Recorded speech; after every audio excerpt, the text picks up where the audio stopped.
नहीं नहीं, वो तो ठीक है। जो आपने अजय ऊर्जा केंद्र के बतौर अपना समय संकल्पित किया था, उसके हिसाब से लोगों को जुड़ना, और जो लोग जुड़ गए हैं उनके इंडिपेंडेंट व्हाट्सएप ग्रुप पैदा होना, और उसमें मुझे एज एडमिन जोड़ने की कार्रवाई तो दिख नहीं रही है ग्राउंड पे। वो कार्रवाई हम सपना जी आज मीटिंग करके कुछ अच्छे लोग चिन्हित किए हैं। देखो देखो देखो देखो देखो, इसे अच्छे बुरे के चक्कर में नहीं फंसना है। जी जी। देखो, सभी को ऊर्जाकृत करना है। ये पूरी तरह से शिव की सेना है। इसमें भूत प्रेत लंगूर सब होंगे, सुर असुर अक्षर सब होंगे, ठीक है ना। तो ये अच्छे और बुरे के चक्कर में मत पड़ो। और जो आप जिसको बहुत अच्छा कहते हैं वो सच में बहुत अच्छा होता ही नहीं है। देखो, एक चीज आलोक समझना पड़ेगी कि यदि ये लोग स्वार्थी नहीं होते तो जयचंद भी नहीं होता, इस देश के साथ इतनी गद्दारी नहीं होती, क्योंकि हम लोग खुद गर्ज हैं, हमारे इंटेलेक्चुअल भी खुद गर्ज हैं, हमारी ब्यूरोक्रेसी भी खुद गर्ज है। ये तो बताइए ना, आपके साथ एक के बाद एक गद्दारियां हुई। इस ब्यूरोक्रेसी ने, जिसको अपन स्टील फ्रेम कहते हैं, जिसको कॉन्स्टिट्यूशन से इतने ज्यादा प्रोटेक्शन मिले हुए हैं, उसने तो ढिले भर का काम नहीं किया राष्ट्र के हित में। जी जी जी। आप ये बताइए, आर्टिकल 35A संविधान में प्रेसिडेंस के नोटिफिकेशन से आ गया, कोई आर्टिकल संविधान में कैसे घुस सकता है ये बताओ मुझे, वो भी प्रेसिडेंट के नोटिफिकेशन से। जी जी जी। एक ऑर्डिनेंस अकेला आ सकता है, और वो भी जो है कैबिनेट के अप्रूवल से, नंबर 1। और नंबर 2, उस समय पार्लियामेंट सेशन में नहीं होना चाहिए, राइट। और नंबर 3, वो 6 महीने में लेफ्ट कर जाएगा यदि पार्लियामेंट ने उसे पास नहीं किया। तो आर्टिकल तो संविधान के संशोधन में आना चाहिए था। 14 मई 1954 को 35A जैसा खतरनाक आर्टिकल कैसे आ गया, कैसे आ गया। दूसरी बात है, कई बार ये कहने की कोशिश की जाती है कि जो इंस्ट्रूमेंट ऑफ एक्सेशन था उसमें कुछ शर्तें थी, तो ये भी झूठ है। ये बात सही है कि 4 सब्जेक्ट ही लिखे थे, लेकिन ये 4 सब्जेक्ट सभी एक्सेशन ऑफ इंस्ट्रूमेंट में आइडेंटिकल हैं। इसमें हरि सिंह के लिए कोई अलग से एक्सेशन सर्टिफिकेट नहीं बनाया गया, और ना ही हरि सिंह ने कुछ उसमें ऐड किया है। कहीं जो हाथ से लिखा दिख रहा है वो राजा हरि सिंह का बड़ा नाम है, इसलिए वो बड़ा दिख रहा है, उसमें ऐसा कोई संशोधन नहीं है। तो ये आर्टिकल 370 नेहरू की चाल थी, उसने समस्या पैदा की ना।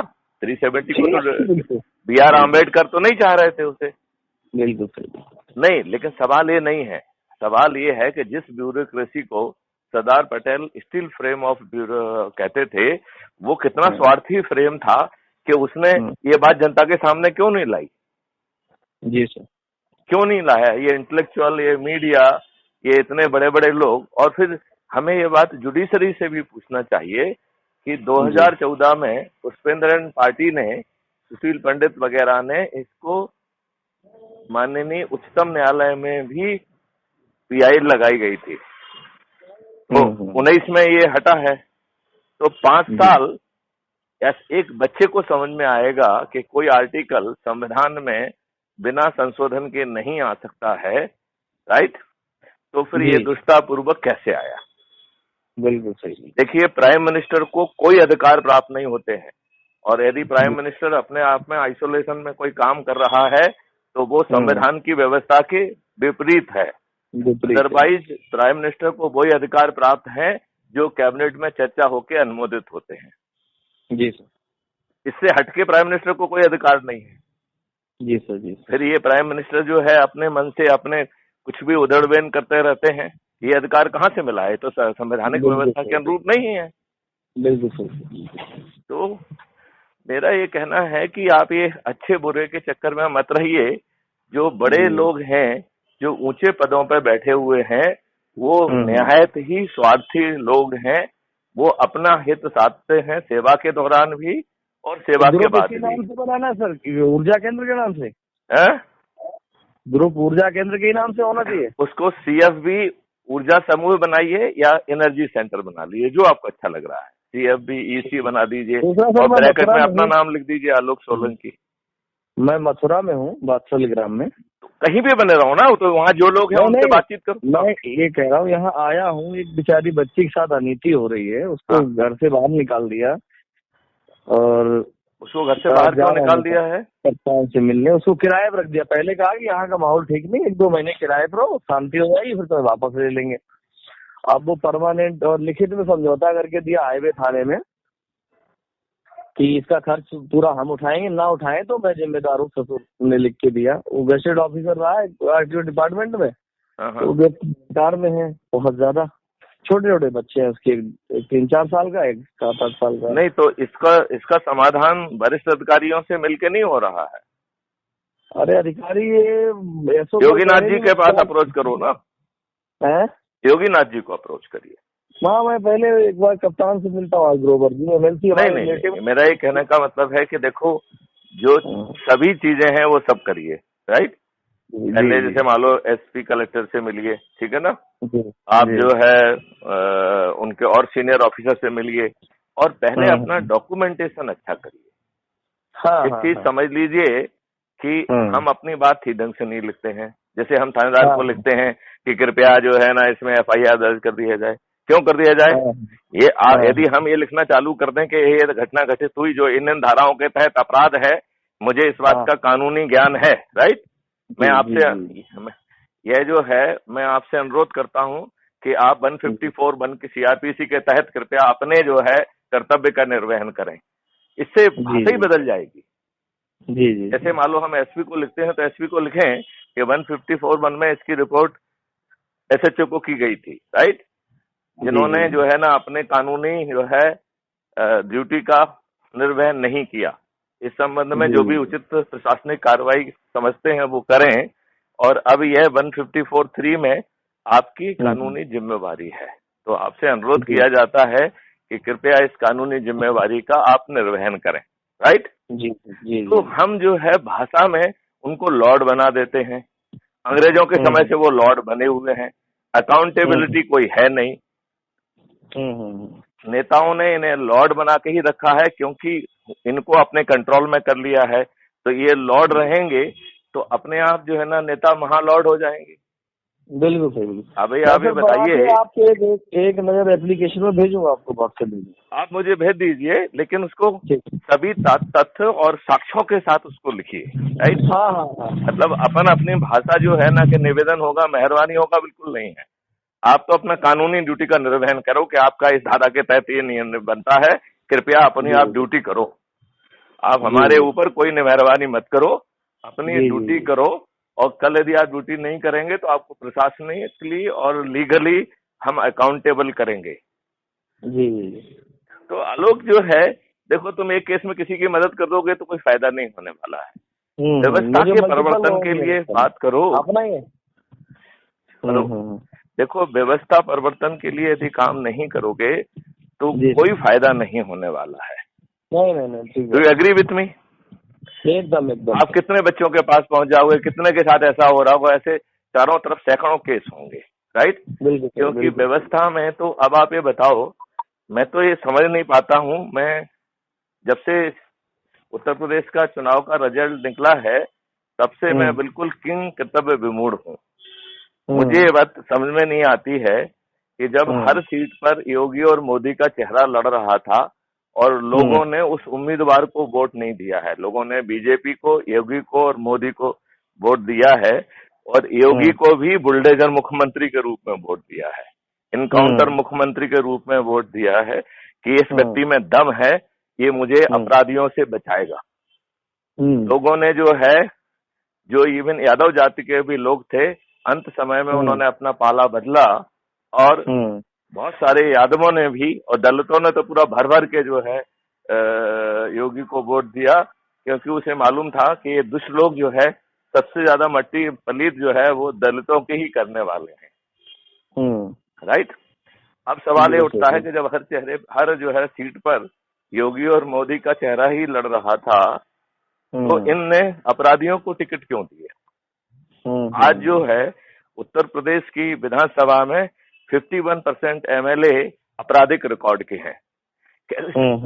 कैसी विधानसभा होगी ये जिसमें 51% जो है ना अपराधी हैं? जिसमें जो है अपराधी ही मंत्री हैं, अपराधी हो सकता है, मुझे तो मालूम नहीं, देखना पड़ेगा कि उप मुख्यमंत्री भी कोई अपराधी हो सकता है। तो ये कैसा आवा मंडल होगा यार, जहाँ अपराधी बैठेंगे, अपराधी कानून बनाएंगे। हम लोगों को लज्जा शर्म बिल्कुल नहीं आती है। हम जो है सत्ता पाने के उसमें इतने जो है निर्लज्ज हो गए हैं कि हम एक अच्छी व्यवस्था नहीं दे सकते हैं। तो मेरा ये मानना है कि ये सभी आसुरी शक्तियां हैं, कोई छोटा असुर है, कोई बड़ा असुर है, लेकिन शुद्ध रूप से देवी आत्माएं इनमें से किसी की भी नहीं है। ये जो भी कर रहे हैं ये आसुरी काम कर रहे हैं, लोगों को मूर्ख बना रहे हैं। अब ये बताइए मुझे, वेस्ट बंगाल में भाजपा के कार्यकर्ता मर रहे हैं, रेप हो रहा है उनका, ये क्या दुष्टता है कि यदि मुख्यमंत्री अपनी संवैधानिक कर्तव्यों का पालन नहीं कर रहा है, आपको अच्छी कानून व्यवस्था देना, आपकी अच्छी पुलिसिंग देना, ये मुख्यमंत्री की संवैधानिक रिस्पॉन्सिबिलिटी है। हेलो, जो संविधान में लिखी हुई रिस्पॉन्सिबिलिटी है, जो शेड्यूल 7 में है, लिस्ट 2 का एंट्री 1 कानून व्यवस्था है और 2 पुलिसिंग है। तो फिर क्या दुष्टता है कि जो है, जो मुख्यमंत्री जिस संविधान के आधार पर सत्ता में चढ़ा है, वो इतना मगरूर हो गया है कि उसका लेफ्ट राइट और सेंटर उसका उल्लंघन कर रहा है वो। और ये तो जो है हमारी इनकी माननीय नरेंद्र मोदी जी की कायरता कहलाएगी। आप ये बताइए, तो गवर्नर की कायरता कहलाएगी। हमने बहुत सारे वीडियो गवर्नर के देखे, मीडिया के सामने रो रहा है कि ये हो रहा है, ये हो रहा है। अरे भाई साहब, संविधान में लिखा हुआ है कि आप जो है, जो हर महीने रिपोर्ट देते हैं कि ये पूरा शासन जो है कॉन्स्टिट्यूशनल व्यवस्था के बतौर बदल जो चल रहा है कि नहीं चल रहा है। यदि ममता बनर्जी संवैधानिक व्यवस्था के अनुरूप नहीं चल रही हैं, तो भाई आप जो है प्रेसिडेंट को रिकमेंड करिए कैसे डिसमिस किया जाए। प्रेसिडेंट उस रिकमेंडेशन को कैबिनेट के पास भेजें और कैबिनेट उसे अनुमोदित करके डिसमिस करने की अनुशंसा माननीय प्रेसिडेंट को वापस भेजें और 356 में उन्हें डिसमिस कर दिया जाए। लेकिन हमें जो है ना, कोई काम अच्छा नहीं करना है ना, हमें तो राजनीति करना है। हमें तो 5 साल जनता की ऐसी कम तैसी हो, उसके बाद भाजपा शासन में वहां आ जाए, ये हमारा लक्ष्य है।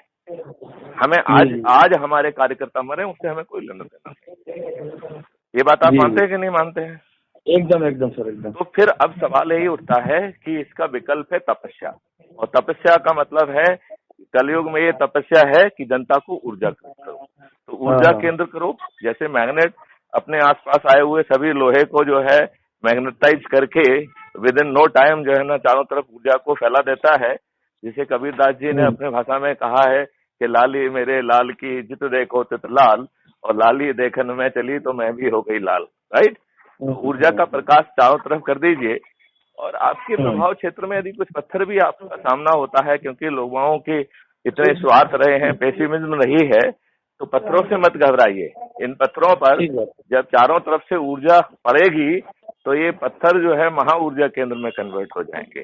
जी। और इस दौरान जो है प्रभाव क्षेत्र में ना हो, लेकिन जो कर्म योगी हैं उनके नाम नंबर खोज के मुझे भेजिए, मैं उनसे बात करूंगा, उन्हें महा ऊर्जा केंद्र घोषित करूंगा। और जब आप 100 करोड़ पहुंच जाएं तो थाली रूपी शंखनाद करके और दीपक से प्रकाश करिए, अंधेरा दूर होगा। और साथ में जो है क्राइम फ्री भारत की जो बहुत सारे मॉडल्स डेवलप किए हैं, उसके बारे में मांग जो है माननीय नरेंद्र मोदी जी से की जाए, उनको से अनुनय विनय और प्रार्थना की जाए। और यदि वो अनुनय विनय प्रार्थना नहीं मानते हैं तो फिर उन्हें विवश किया जाए। और यदि विवश नहीं होते हैं अपने अहंकार में, तो 2024 में क्राइम फ्री भारत एक राजनीतिक पार्टी के रूप में अवतरित होकर 545 महाकर्म योगी महा ऊर्जा केंद्रों को एज ए उम्मीदवार उतार कर 100 करोड़ ऊर्जा केंद्रों के माध्यम से उन्हें जिताकर, बिना चुनाव प्रचार के जिताकर, और इन बहुत सारी आसुरी शक्तियों को उनकी जमानतें जब्त कराकर हम नई व्यवस्था स्थापित करेंगे। मैं सर फिर ठीक है, इस पे व्यवस्था करके एक नहीं देखो, आपको कुछ नहीं करना है, आपको रेगुलर काम करना है। जैसे आपने शायद 2 घंटे संकल्पित किया था, कितना संकल्पित किया था आपने? हम लोगों ने पर डे कुछ ना कुछ समय हाँ नहीं नहीं, आपने 1 घंटा या 2 घंटे शायद आपने वो कहा था, तो आप रिलीजियसली फिर 2 घंटे उसमें लगाइए ना। आप एक जो है एनआरआई यदि आपके प्रभाव क्षेत्र में है तो उससे बात करिए, उसे ऊर्जाकृत करिए। यदि जो है एनआरआई नहीं है तो दूसरा जो है भारत में ही रहने वाला दूरस्थ स्थित आपका प्रभाव केंद्र में जो व्यक्ति है उसे ऊर्जाकृत करिए। और फिर जहाँ भी आपका रेगुलर मूवमेंट होता है वहाँ फेस टू फेस संवाद करिए। जैसे अभी आप यहाँ गए हैं तो लोगों को इस फिलॉसफी के बारे में करिए, ऑडियो वीडियो दिखाइए और उन सबको संकल्पित कर दीजिए। जी आज का टारगेट रखिए कि हम जो है ना, क्योंकि आप आज ऐसे तरीके से घूम रहे हैं जहाँ पे कि बहुत सारे लोगों से मिल रहे हैं, तो आज का टारगेट 100 रखिए कि हम 100 लोगों को ऊर्जाकृत करेंगे।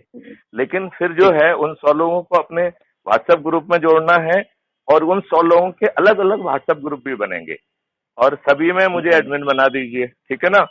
और जो संकल्प लें उसका छोटा सा वीडियो बना के भी उस ग्रुप में डालिए। और ये कार्रवाई यदि आप शिद्दत से करेंगे तो 9 दिन में 100 करोड़ लोगों तक पहुंच पाएंगे अपन आसानी से। इस कॉन्सेप्ट में ये तपस्या है, इतना भारीपन है। अच्छा, दूसरी बात है कि आपका कुछ बिगड़ नहीं रहा है। अच्छा, अभी हमारे आंचल जी ने एक बड़ा अच्छा सा रिक्वेस्ट किया कि साहब ये ऊर्जा केंद्र जो है जहाँ कहीं अन्याय हो रहा है, जैसे अभी आप मथुरा में पहुंचे हैं। आप सर एक प्रारूप बनाओ कि बच्चा अपना वॉलेंटियर बने, उसको एक वो भी जाए अपनी तरफ से वेलकम कि आप अपने साथ जुड़े, उनको कुछ मिले, एक लेटर टाइप छोटा सा हौसला मिले। नहीं देखिए अभी तो आप ऊर्जा केंद्र देखिए, अभी तो आप जस्ट ए मिनट, अभी आप ऊर्जा केंद्र उनको बनाते रहिए, राइट। जैसे ही वो क्राइम फ्री भारत का मेंबरशिप ऐप जारी हो जाएगा तो फिर वो उनको मेंबरशिप का जो है आइडेंटिटी कार्ड भी मिलेगा। देन उन्हें वो कैप से लेके ढेर सारे मर्चेंडाइज वो भी जो है ना वो परचेज कर पाएंगे उसी ऐप के माध्यम से, राइट। उन्हें बहुत सारी ट्रेनिंग दी जाएंगी, उन्हें जो है उनको जो है अच्छा फिर जो है एक सॉफ्टवेयर के माध्यम से जहां ऐसे ही केस होंगे तो आचार्य जी की सलाह को मान लिया गया है, वहां अपन चाहेंगे कि 500 वॉलंटियर 500 ऊर्जा केंद्र पहुंचे तो वो 500 पहुंच जाएंगे, ऐसी व्यवस्था हो सकेगी। आचल जी कौन है? आचल जी जो है ये बेंगलोर में है, ये ऊर्जाकृत हुई हैं, तो इन्होंने ऊर्जाकृत होने के बाद एक सुझाव ये भेजा कि साहब 2024 तो दूर है जब आप परिवर्तन लाएंगे। आज जो है ना जिन लोगों के साथ अन्याय हो रहा है, तो यदि ऊर्जा केंद्र वहां पहुंचेंगे 400-500 तो कोई उनके साथ अन्याय या कोई गलत काम नहीं कर पाएगा। और ये ऊर्जा केंद्र पूरी कार्रवाई की वीडियो ऑडियो भी बनाए और सॉफ्टवेयर के माध्यम से डेट टाइम लोकेशन के साथ उसे इनक्रिप्ट करके हैश वैल्यू से लॉक कर दिया जाए तो उस साक्ष्य को कहीं भी झुटलाना किसी के लिए भी संभव नहीं होगा। तो ठीक सर, मैं इन्फॉर्म करता हूँ आपको यहाँ। हाँ, ये भिड़ जाओ। देखो ये जो है ना, ये देखो यहाँ नेतागिरी वाला कोई काम नहीं है। नहीं सर, ठीक है। देखो यहाँ नेतागिरी को कोई चक्कर नहीं है और बड़ा और छोटे का चक्कर में बिल्कुल मत पड़िए। जो बड़े हैं ये छोटे चरित्र के बड़े पदों पर बैठे हुए लोग हैं जो निहायत ही स्वार्थी हैं, जो अपने लाभ के लिए ड्यूरिंग नौकरी भी जीते हैं और नौकरी से रिटायरमेंट के बाद भी अपने लाभ तक ही सीमित रहते हैं। ये जो है लाचारी और बेबसी में अपना जीवन ज्ञापन को कर देते हैं थोड़े मोटे लाभ के लिए। इस देश में अब परिवर्तन की बेला आ रही है। इस महातपस्या को करके लोगों को ऊर्जाकृत करके हम इन आसुरी शक्तियों को बेबस भी कर पाएंगे और पराजित भी कर पाएंगे और शायद इन 2 वर्षों में कुछ न्याय भी जो है ना ऊर्जा केंद्र नहीं पहुंचा बच्चे को मुझे जाना है। जी सर। तो आलोक जी भिड़ जाइए, ये ढीलेपन से काम नहीं चलेगा। नहीं सर, मैं हमारी जो एनर्जी मुझे वहाँ देखने को मिल रही थी उस एनर्जी को मैं अब महसूस नहीं कर पा रहा हूँ। जल्दी होगी सर, असर इतना ज्यादा सर पे नहीं देखो तो जल्दी और उसकी बात मत करिए। देखिए जल्दी वाली बात मत करिए, आप तो धैर्य से हर दिन जो संकल्पित किया उतना काम करिए। हाँ जी। बाकी भगवान को ऊपर छोड़ दीजिए, सब अपने आप होगा। क्योंकि ये मैं नहीं कर रहा हूँ, ये तो कॉस्मोस करा रहा है। कॉस्मोस अपने आप सब लोगों को जोड़ देगा, आप चिंता ही मत करिए। और उसमें वो ऐसे चीजों का इनपुट ऑलरेडी दे रहा है कि इन 2 वर्षों के दौरान ही यह लोग जो है आसुरी शक्तियां आपको गड़बड़ी नहीं कर पाएंगी, आपको नियम विरुद्ध तंग नहीं कर पाएंगी। ऐसी व्यवस्था मुझे लग रहा है कि कॉस्मोस करने को जा रहा है। मैं एक जल्दी माध्यम हो जल्दी सकता करेंगे। हूँ, लेकिन मैं सिर्फ माध्यम हूँ, मैं कर नहीं रहा हूँ। कर तो जी जो जी है ये कॉस्मोस ही रहा है, जो बिल्कुल मुझे बिल्कुल। सोने नहीं देता है। मैं रात जी को जो जी है ना 2 बजे कुछ सोचता हूँ, उठ के वीडियो रिकॉर्डिंग करता हूँ, कॉन्सेप्ट जो ना डेवलप करता हूँ, क्योंकि मुझे कॉस्मोस जो है इस बात जी। के लिए कंपेल कर रहा है, फोर्स कर रहा है। तो जब जो है अच्छा। कॉस्मोस मुझे फोर्स कर रहा है, तो मेरे जी साथ वो हजारों और लाखों लोगों को भी जो है वो फोर्स कर रहा होगा, या नहीं कर रहा है तो आगे चल के करने लगेगा। Sir sir. उसमें आलोक सोलंकी का भी नाम होगा। जी जी सर। समझ गए? मैं तो मैं जल्दी करता हूँ, यहाँ एसपी से मिलने के बाद दिल्ली पहुँच के सप्ताह से हम दोनों दिल्ली बात पहुंच के करते हैं, नहीं, उसको आज आगे जो लोग बढ़ते हैं। साथ में हैं उनको ऊर्जाकृत करो ना। हाँ तो ठीक है दिल्ली, ठीक भाई दिल्ली क्यों जाना है? मथुरा में जो लोग हैं ठीक उन्हीं को, उनकी संगोष्ठी करो, उनको कॉन्सेप्ट सुनाओ, उनको जो है ना ठीक। क्राइम फ्री भारत का जो है सब्सक्राइब करो, और उनको ये बताओ कि जैसे ही जो है इसका क्राइम फ्री भारत का मेंबरशिप ऐप आ जाएगा तो उसके थ्रू आप ज्वाइन कर लीजिए। और अपने आप को ऊर्जाकृत करना है, आपको कोई किसी का भला तो करना नहीं, अपना ही भला करना है, अपनी ठीक है सर। नकारात्मकता खत्म करना है, अपनी नेगेटिविटी खत्म करना है। तो फिर दिल्ली ठीक क्यों जाना है? आज मथुरा में बैठे ठीक हुए हैं, आज मथुरा के लोगों ठीक को जो है ना ऊर्जाकृत करिए। कल दिल्ली में होंगे तो ठीक। दिल्ली के लोगों को ऊर्जाकृत करोगे, हाँ नहीं नहीं, परसों ये गाजियाबाद कंटेंट होगे तो गाजियाबाद के लोगों को करिए, जी जी जी। गोरखपुर पहुंच जाइए, गोरखपुर के लोगों को करिए। वहाँ टेम्पल ठीक एम्पल में है। लोग आप घुस के जो है ना मक्कारी बदमाशी कर रहे हैं, जाके वहाँ जी लोगों जी को ऊर्जाकृत करो। ठीक है ठीक है हाँ, ठीक योगी जी के मठ है में जाके ही ऊर्जाकृत करो लोगों को भाई, ठीक है ठीक है है ना? चलिए, जय हिंद, ठीक। जय भारत, वंदे जय मातरम। हिंद, जय